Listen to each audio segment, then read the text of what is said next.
ये है खबरों की खबर और आप देख रहे हैं खबरों की खबर टीवी। यस सर, एक मिनट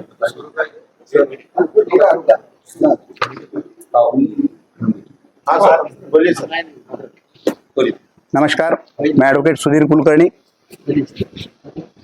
अंबाजोगाई पीपल्स बैंक ये अंबाजोगाई की है, इनकी एक शाखा है यहाँ इन सिडको में। वहाँ से मेरे जो पक्षकार है अभिजीत पवार, सो अनीता पवार और आकाश पवार, इनके 3 प्रपोजल सैंक्शन हुए थे बच्चों का स्कूल का वसतिगृह कंस्ट्रक्शन करने के लिए। 1-1 करोड़ के 3 प्रकरण सैंक्शन हुए थे।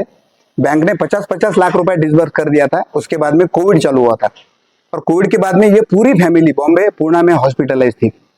इनको ये नहीं मालूम था कि आज के डेट में अपना कारोबार क्या चल रहा है। ये इनो खाली अपने पिताजी के देखभाल में लगे थे। उस वक्त ये बैंक ने क्या किया, तो 2021 मार्च में खाता एनपीए में गया, तो इन्होंने 5-5 लाख 11-11 लाख इलीगली इनको बिना पूछे, इनका कोई एप्लीकेशन ना लेते हुए इनके अकाउंट पे डिसबर्स किया और उसी दिन ब्याज वसूल हो गया ये बताने के लिए रिवर्स एंट्री ले लिया। बाद में 1 साल में कुछ एक भी एंट्री नहीं है। 2022 का जब मार्च आया तो वो मार्च में भी बैंक ने इलीगली 11-11 लाख डिसबर्स किए 3 अकाउंट पे और वो ब्याज के तौर पे वसूल करके लिए ऐसा बताया। फिर 2023 में फिर से 21-21 लाख रुपए की एंट्री तीनों अकाउंट पे मारे और ब्याज वसूल हो गया ऐसा बताने के लिए, वसूल करके लिए। इसका कोई भी मालूमात ये तीनों को नहीं थे क्योंकि ये हॉस्पिटलाइज थे। जब जानकारी हुई तब आने के बाद इनको सब देखा तो मालूम हुआ कि बहुत बड़ी गड़बड़ी बिना पूछे बिना एप्लीकेशन लेके बैंक ने की है। लेकिन तब तक महाराष्ट्र कोऑपरेटिव सोसाइटी एक्ट जो है उसका सेक्शन 101 का जो वसूली दाखला रहता है वो पारित हो चुका था।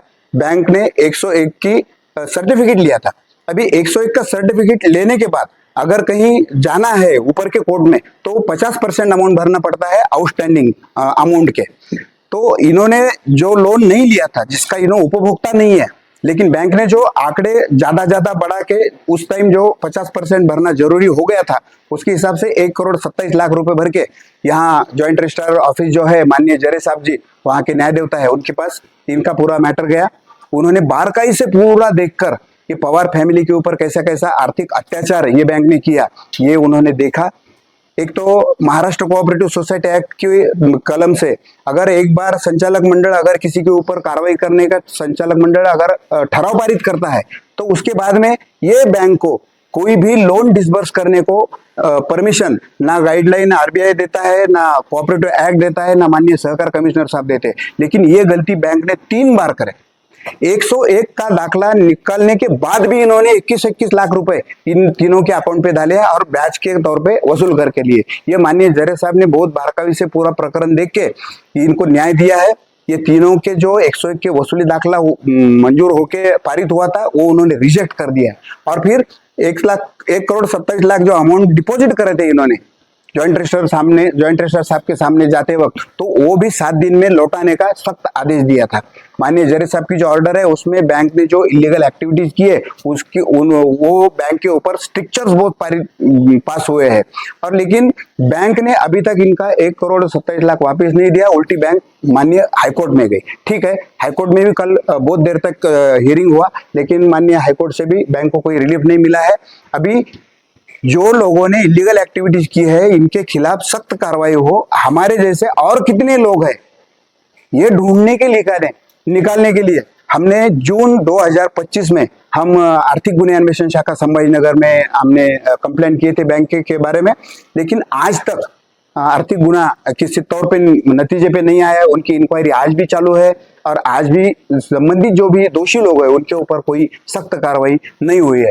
हमको पूरा विश्वास है ये पवार फैमिली के बारे में जो भी अन्याय हुआ है, आर्थिक अन्याय बैंक ने किया है, तो एक तो माननीय जरे साहब ने उनको न्याय दिया है, माननीय हाईकोर्ट भी उनको न्याय देगा और जो भी संबंधित लोग हैं उनके ऊपर सख्त से सख्त कार्रवाई जरूर होगी। कौन है ये बैंक के संचालक, उनके नाम? बैंक के संचालक तो पापा सेठ मोदी बोल के चेयरमैन साहब है अंबाजोगाई के और बाकी तो पूरा बैंक का 13-14 लोगों का संचालक मंडल है और उनको भी पहली तारीख से ये मालूम है कि क्या क्या हुआ है। और एक मैं भी कोऑपरेटिव में प्रैक्टिस कर रहा था, तो मैंने पूरी जान लगा के कोशिश की कि ये प्रकरण कोऑपरेटिव का सेटल हो जाए। जो भी गलती बैंक की अगर कुछ हुए तो बैंक ने गलती मान के इनको सपोर्ट देना, इनका अकाउंट सेटल होना। लेकिन बैंक का इलीगल मोटिव था, बैंक ने आज तक कोई मैटर सेटल नहीं किया। बैंक आपने एक बताया जो लोन लेने के लिए स्कूल आपने कुछ मोटिवेट किया था। देखो, ये जो लोन लिया था ना, ये बच्चों का बॉयज हॉस्टल बनाने के लिए प्रपोजल दिया था। इसका टोटल कंस्ट्रक्शन 3 करोड़ रुपए की 6 करोड़ की डिमांड थी, बैंक ने 3 करोड़ सैंक्शन किए थे। तुम्ही काय करणार आहे का युसेन? वो 3 दोबारा ले लो उनको बाद में।